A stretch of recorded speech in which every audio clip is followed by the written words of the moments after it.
Assalamualaikum warahmatullahi wabarakatuh. Perkenalkan, nama saya Maulidatul Adawiyah dari Universitas Islam Zainul Hasan Genggong, Prodi Tadris Ilmu Pengetahuan Sosial.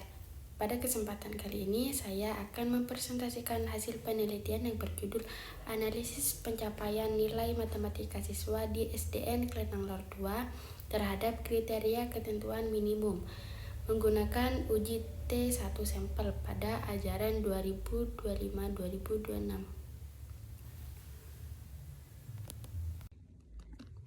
Nah, di slide kedua ini saya akan menjelaskan kenapa saya memilih judul tersebut. Nah, karena saya ingin mengetahui apakah nilai rata-rata nilai ujian pada mata pelajaran matematika itu telah mencapai KKM atau tidak. Hasil penelitian ini diharapkan dapat menjadi bahan evaluasi bagi guru dan pihak sekolah untuk meningkatkan kualitas proses pada pembelajaran. Penelitian ini dilaksanakan di SDN Klenang Lor 2. Nah, subjek penelitiannya berjumlah 29 siswa. 19 siswa perempuan dan 10 siswa laki-laki. Nah, teknik pengambilan datanya menggunakan random sampling. Nah, sehingga setiap siswa memiliki kesempatan yang sama untuk menjadi sampel. Nah, di slide keempat ini berisi tentang dokumentasi penelitian. Nah, karena pada saat ini sekolah masih libur, maka saya memperoleh data tersebut dengan datang langsung kepada wali kelas tersebut dan meminta datanya secara langsung. Karena sekolahnya sudah libur, jadi saya tidak bisa datang ke sekolah. Metode analisis yang digunakan dalam penelitian ini adalah uji T1 sampel atau one sample t-test. Nah, uji ini digunakan untuk mengetahui apakah nilai rata-rata ujian akhir siswa telah mencapai KKM yang telah ditetapkan, yaitu 70. Apakah di atas 70, apakah di bawah 70. Nah, sebelum melakukan uji utama, terlebih dahulu saya menggunakan uji prasyarat, yaitu uji normalitas menggunakan SPSS. Nah, tujuan uji ini adalah untuk memastikan bahwa data berdistribusi normal, sehingga memenuhi syarat untuk dianalisis menggunakan one sample t-test.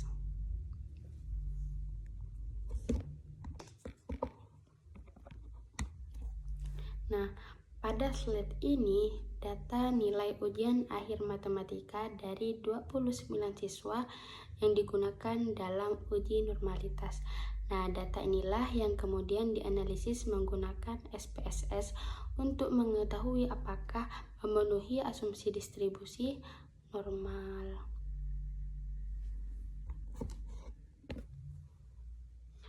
Berdasarkan hasil analisis yang diperoleh nilai AS sebesar 1,000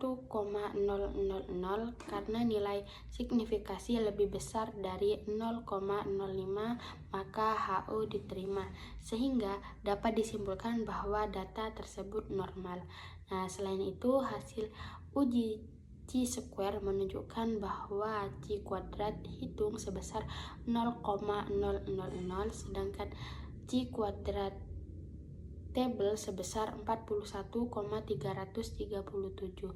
Nah, karena Chi kuadrat hitung lebih kecil dari Chi kuadrat table, maka data dinyatakan berdistribusi normal. Dengan demikian, data memenuhi syarat untuk melanjutkan ke uji one sample t-test. Nah, setelah data dinyatakan normal, langkah berikutnya adalah menggunakan uji utama, menggunakan one sample t-test. Nah, uji ini bertujuan untuk mengetahui apakah nilai rata-rata akhir siswa telah mencapai KKM yang telah ditetapkan, yaitu 70. Hipotesis penelitian. HO1 rata-rata nilai akhir ujian lebih besar dari 70 atau sama dengan 70. H1 rata-rata nilai ujian akhir siswa kurang dari 70.